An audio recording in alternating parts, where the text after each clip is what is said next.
The Vancouver Canucks have found their hidden gem with one of their prospects they acquired this season dominating in the AHL, showing how well the management has built this team for the future. And speaking of the future, we get a major update on the Vancouver Canucks top prospect, including his unsigned contract, updates on what's happening, and even more. We're going to break down all this and more later on this episode. Before we get into that, if you haven't subscribed yet, we're trying to reach our goal of 7,000 subscribers. We're just under 70 away to hit our goal. So if you're enjoying this content and you want to stay up on the Vancouver Canucks in this crazy offseason, make sure to go down and hit that free subscribe button. It helps us out and we'll help you out by keeping you up to date on everything to do around your Vancouver Canucks. Well, with that, we got up straight into the first topic where, listen, yes, we've seen the Vancouver Canucks make multiple trades this season that a lot of fans weren't huge on. The first one being JT Miller going out, and of course, we acquired Filip Hronek, a first-round pick, which we expected to be the two biggest parts of this,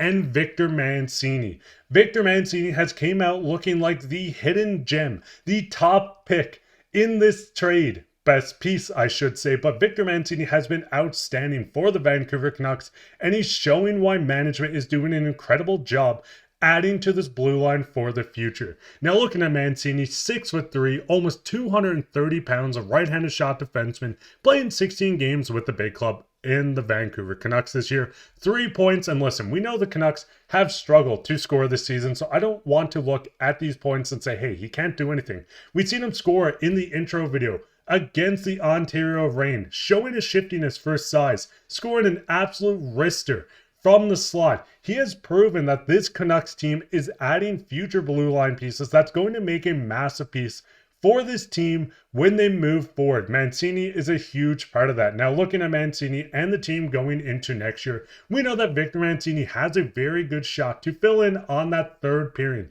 A big right-handed defenseman to play with another big right-handed defenseman, which they got in the third round, in DPD, who looks like an absolute steal himself.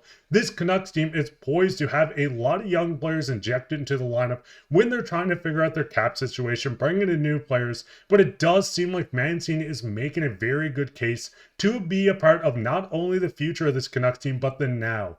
Going into start the season, he is going to fight for the spot, and I do think we see a strong chance of Mancini making it. Yes, he does have 1 year left on his deal, which will be next season, but with Mancini, he is an RFA, so they hold the complete rights, a 24-year-old. They will bring Mancini back, and I think he's going to have a huge, impactful year on the Canucks back end. I mean, listen, looking at Victor Mancini and his draft guide coming in, it said Mancini play the left side on the second period. His north-south speed was decent for his size, which we've seen really grow as he progressed in the AHL and the NHL with the Rangers before joining the Canucks. But looking at his ability to read the game off the puck was something that stood out.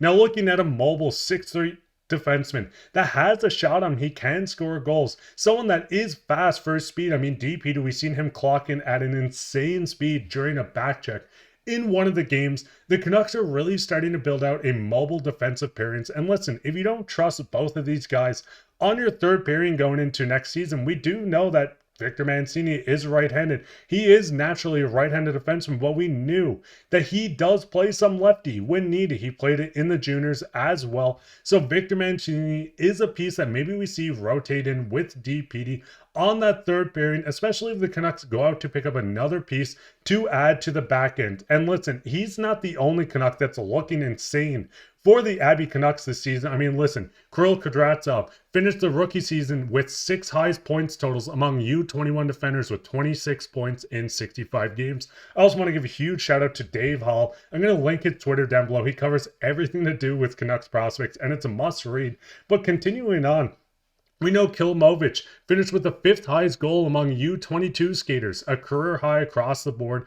Abbotsford leading scorer as well. Aturatu finished with the 5th highest points per game among U23 skaters that played 40 plus games with 40 points in 43 games. Ty Mueller ranked 11th among AHL rookies with 39, and Jonathan Lekermacki finished with 19 goals and 28 points in 36 games. As we know, he was called up and sent down quite a bit this season, but listen, this Canucks team is showing a lot of promise. I mean, we can see from the list of guys here, we can see with how good Victor Mancini is playing. Listen, I got to play this clip again because he has been outstanding so far this year for a young defenseman still growing. This is a guy that's going to make a major impact. These are a list of young players set to make a major impact. Looking at just the Abbotsford Canucks, they have been dominant this year. And we're going to see the growth. And listen, shout out to Manny Malhotra for helping grow these young pieces throughout the farm system. League franchise best 13-game winning streak. Second most AHL wins, 44 franchise record. Third most goals for, eighth fewest goals against power play, ranked 16th. Penalty kill, ranked 17th. 6-1, 0-1 run into the playoffs. If you know that the Canucks are out, we know that they're not in the playoffs. They're not going to play playoff hockey this year. But if you want to keep up to date on all their young guys and get a feel for a lot of pieces that will be called up to the team next season, check out the Abbotsford games. They're starting very soon. And listen, this is the future of the team playing right now, so you're not going to want to miss these games. Well, listen, we'll hop straight into the second topic. And it's kind of a bit of a trend where we do get an update on the Canucks' top prospect, Tom Willander.